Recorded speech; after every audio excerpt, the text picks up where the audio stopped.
ഈ ശബരിമല നിറപുത്തരയ്ക്കുള്ള നെൽച്ചെടികൾ വളരുന്നത് അയ്യപ്പ വിഗ്രഹത്തിന്റെ രൂപത്തിൽ. പത്തനംതിട്ട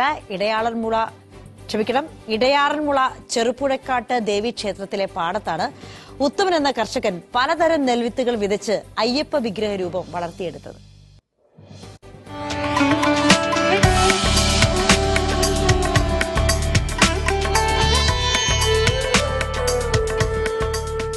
നിറപുത്തരിക്ക് കൊയ്യാൻ പാകത്തിന് കഴിഞ്ഞ വിഷുവിന് വിത്തിട്ടു. ഗുജറാത്തിൽ നിന്നുള്ള നാസർബാദ്, തമിഴ്നാട് അംബാസമുദ്രം കാർഷിക സർവകലാശാലയുടെ പച്ചരി ഇനത്തിൽപ്പെട്ട AST, ജപ്പാൻ വയലറ്റ്, രക്തശാലി, മനുരത്ന എന്നിങ്ങനെ പലയിനം നെൽവിത്തുകൾ കൊണ്ടാണ് രൂപമൊരുക്കിയത്. പാകമാകുന്നതിനുള്ള ദിവസങ്ങൾ വ്യത്യസ്തമായതിനാൽ അത് കണക്കാക്കിയാണ് ഓരോ വിത്തും വിതച്ചത്. ഒടുവിൽ എല്ലാം ഒരുമിച്ച് കതിരിട്ട് അയ്യപ്പ രൂപമായി.